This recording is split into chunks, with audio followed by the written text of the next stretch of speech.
So class आज हम लोग रेजिस्टिविटी के यूनिट्स देखेंगे। आपको याद होगा प्रीवियस क्लास में मैंने आपको समझाया था कि हमारे पास रेजिस्टेंस का एक और फॉर्मूला होता है रो एल अपॉन ए। याद आया? ये फॉर्मूला हमने बताया था। और रो जो था यहाँ पे, रो जो सिंबल है, रो सिंबल है, ये सिंबल किस चीज का था? रेजिस्टिविटी। और इस रो की एसआई यूनिट मैंने आपको बता दी है, ओम मीटर होती है, ये याद रखना।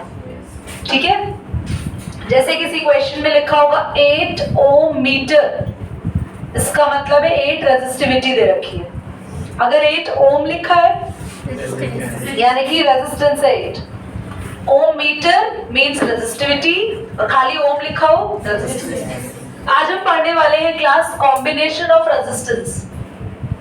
पहले तो ये पढ़ेंगे कॉम्बिनेशन होता क्यों है, फिर हम पढ़ेंगे resistance in parallel and resistance in series. Class हम लोग कोई भी सर्किट डायग्राम तैयार करते हैं या हम किसी भी तरीके का सर्किट बनाते हैं तो हम करंट को कंट्रोल करते हैं, क्योंकि आपको शायद पता हो हर एक अप्लायंस को एक जैसा करंट नहीं चाहिए। इट्स वेरी कॉमन, हर एक अप्लायंस अलग अलग करंट पे, अलग अलग चीजों पे काम करता है। आपके घर में लगे हुए एसी को कम करंट चाहिए कंपैरिजन टू, अगर मैं बोलूं नहीं ज्यादा करंट चाहिए comparison to a fan. Your refrigerator needs more current comparison to your electric bulb और electric tube in your house. So different types of currents you are going to maintain in your house to different appliance. अब current तो एक ही जैसा आ रहा है बाहर से, तो उसे कंट्रोल कौन करता है? करंट को कम या ज्यादा यहाँ पर कौन करता है? रेजिस्टेंस। रेजिस्टेंस का काम होता है करंट को रोकना। तो हर घर में, हर जगह हम सर्किट में रेजिस्टेंस को लगाते हैं। रेजिस्टेंस को आप दो तरीके से कंबाइन करके लगा सकते हैं क्लास, एक तो सीरीज और एक पैरेलल। सीरीज का मतलब होता है कि एक ही लाइन में हम इस तरीके से रेजिस्टेंस को लगाते चले गए। Can you see this? और पैरेलल का मतलब है जैसे आप एग्जामिनेशन हॉल में बैठते हो, फर्स्ट डेस्क, फिर सेकंड डेस्क, फिर थर्ड डेस्क, आप ऐसे बैठ रहे हैं। सीरीज मतलब एक ही डेस्क पे तीनों बच्चे बैठ गए, और पैरेलल यानी कि तीन अलग अलग डेस्क पे तीनों बच्चे बैठे आगे पीछे, that means parallel. I hope आपको समझ में आ रहा हो। अब हम सीरीज और पैरेलल के कॉम्बिनेशन के बारे में और ज्यादा डिटेल पढ़ने वाले, ध्यान से सुनिए। Parallel combination, voltage remain same. इस कॉम्बिनेशन में वोल्टेज सेम रहती है। मैं अभी समझाती भी हूँ, क्या लिखवा रही हूँ और क्यों लिखवा रही हूँ वो भी। यहाँ पे voltage is not same। Second, यहाँ पे क्या सेम रहता है? करंट सेम, और यहाँ पे करंट नॉट सेम। ये दो पॉइंट आपको याद रखने हैं। थर्ड एक पॉइंट और भी है बट अभी बाद में लिखवाऊंगी इसको, फिलहाल इन दो को डिस्कस करते हैं। क्लास मुझे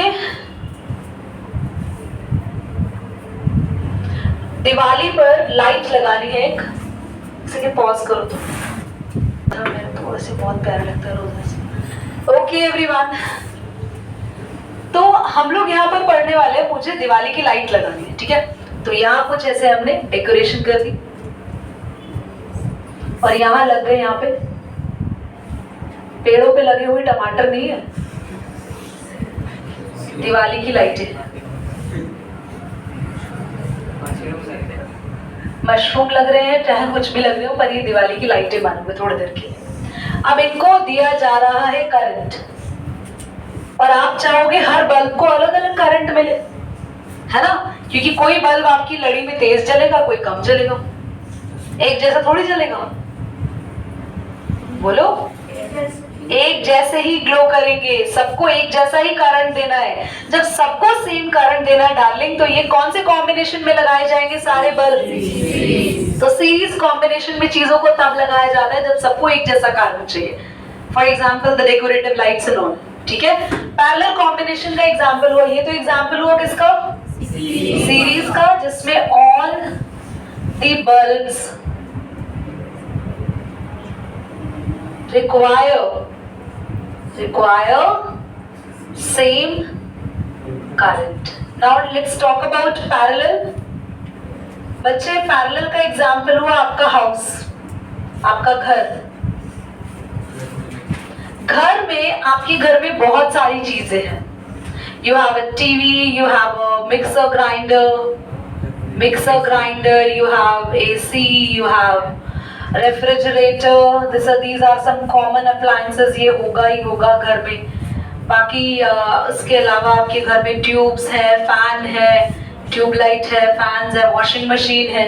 सबको सेम करंट नहीं चाहिए। All the appliances want different current. तो हमने घर में ये सारे अप्लायंसेस को, सारे स्विचेस को, या हमारे घर के सर्किट को हमने जो कनेक्शन दिया है वो किस फॉर्म में दिया है? क्योंकि आप पैरेलल में जब रेजिस्टेंस लगाते हैं तो इसका मतलब है आप हर रेजिस्टेंस को अलग अलग करंट देते हैं। तो हमारे हर अप्लायंस का रेजिस्टेंस अलग अलग होगा, जिसको अलग अलग करंट मिलेगा। इन सब का रेजिस्टेंस क्या होगा? एक जैसा करंट ट्रैवल कराना होगा। बात समझ में? पॉज करें, नोट करें जल्दी। जब भी हम लोग सीरीज में चीजों को लगाते हैं तो ओवरऑल रेजिस्टेंस बढ़ा हुआ होता है।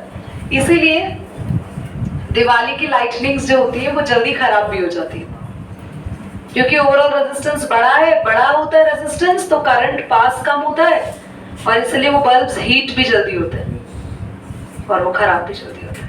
और इसलिए हमारे घर की कॉम्बिनेशन सीरीज में नहीं है, हमारे घर में पैरेलल है, ताकि ओवरऑल जो घर का टोटल रेजिस्टेंस है वो कैसा रहे? कम रहे। कम रहेगा तो करंट की सप्लाई ठीक रहेगी और इंस्ट्रूमेंट्स खराब। Are you getting my point? ठीक है।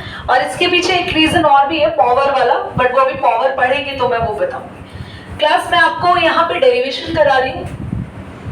डेरिवेशन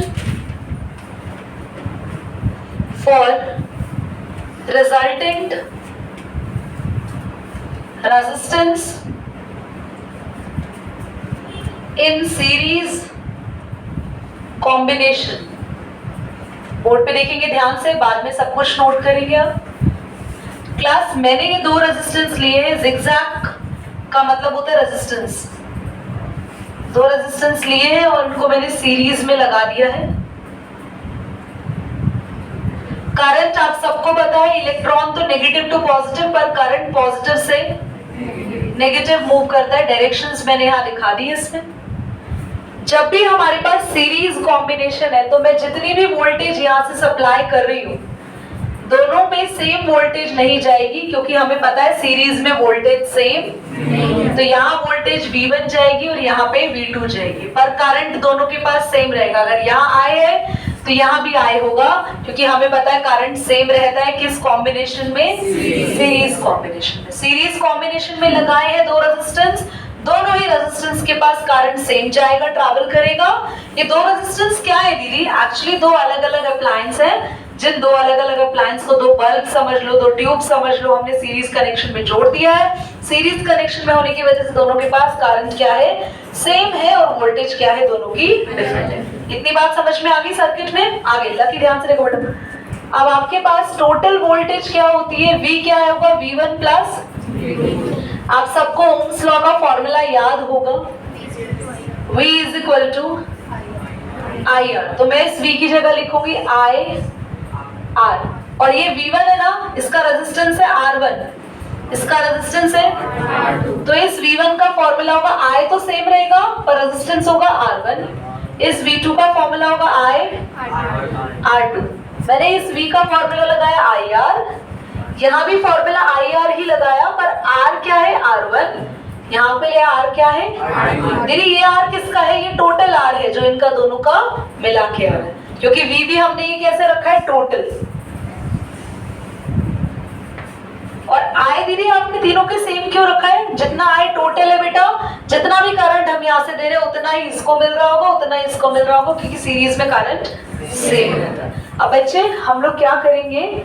I कॉमन ले लेंगे, यहाँ से अंदर बचेगा R1 प्लस R2, I से I कैंसिल, R आ गया R1 प्लस R2। तो हमारे पास टोटल रेजिस्टेंस आया R1 प्लस R2, और ये मेरे पास फॉर्मूला जनरेट हुआ सीरीज का, सीरीज कॉम्बिनेशन का। बात समझ में आ रही है एवरीवन? प्लीज नोट करें, पॉज करेंगे जरूर काइंड। चलिए पैरेलल कॉम्बिनेशन का अब हम लोग सीखते हैं क्लास। यहाँ पर हम लोगों के पास एक सर्किट बनाते हैं, पहले ध्यान से देखिएगा बच्चों। मैं यहाँ पर बना रही 2 ही अप्लायंसेस, दोनों अप्लायंसेस के लिए, चलो 3 बनाते हैं। तीनों अप्लायंसेस के लिए रेजिस्टेंस R1 R2, इस बार ना वोल्टेज सेम रहेगी, यानी कि आप जितनी वोल्टेज सप्लाई कर रहे हो उतनी ही इसको मिलेगी V, इसको भी सेम मिलेगी, इसको भी सेम मिलेगी। पर करंट आप जितना सप्लाई कर रहे हो यहाँ से, इसको करंट मिलेगा I1, इसको मिलेगा I2, इसको मिलेगा I3। दिख रहा है ना पीछे बेटा? तो मैं यहाँ पर, क्योंकि देखो पिछले केस में क्या सेम नहीं था, तो V से शुरू किया था, V is equal to V1 plus V2। यहाँ क्या सेम नहीं है, तो हम I लेंगे, I is equal to I1 plus I2 plus I3। अब सेम फॉर्मूला ओम्स लॉ का ही लगाना है। ओम्स लॉ का फॉर्मूला है V is equal to IR, पर फॉर्मूला I का लगाना होगा तो R कहाँ आ जाएगा, V के नीचे, तो I का फॉर्मूला हो जाएगा V अपॉन R। तो बेटा ये V अपॉन R1, क्योंकि पहले के लिए है ना, V सेम रहेगा, सबके पास V सेम है, V upon plus V upon. जल्दी से 10th क्लास मुझे ये बताओ, आई होप दिख रहा होगा सबको, what I can take common from the Lakshmi, मेरे को पॉज करो तो हम कॉमन ले सकते हैं V 1 upon R1, 1 upon R2, 1 upon R3। बच्चे कैंसिल हो जाएगा आपका V से V, तो 1 upon R equal 1 upon R1, 1 upon R2, ये बन गया पैरेलल का फॉर्मूला। एक बार और देख लेते हैं, बस वहां पे वोल्टेज सेम नहीं थी तो V is equal to V1 plus V2 plus V3 करा था। यहाँ हमने I सेम नहीं है तो I करा, I1 plus I2 plus I3। I का formula V by R, V by R1, V by R2, V by R3, V common लेके कैंसिल किया, ये मेरा आंसर आ गया। तो यानी कि पैरेलल में टोटल रेजिस्टेंस निकालने का फॉर्मूला होगा, सबको नॉर्मल ऐड मत कर देना। सीरीज का तो फॉर्मूला आसान है, टोटल रेजिस्टेंस निकालने के लिए सबको बस ऐड करना है, सिंपली जितने भी रेजिस्टेंस दिए सबको ऐड करना है। पर पैरेलल के लिए टोटल निकालने के लिए आप सबको ऐड करोगे, पर सबको क्या करना पड़ेगा, पहले रेसिप्रोकल। मान लो ये 3 रेजिस्टेंस दिए 10 10 10, अगर आपने 10 10 10 ऐड करके 30 निकाल दिया तो जो रेजिस्टेंस आएगा वो किसके लिए आएगा, पर आपने अगर 1/10 प्लस 1/10 प्लस 1/10 करके ऐड किया तो जो टोटल आएगा वो, पॉज कर जल्दी नोट करो बेटा।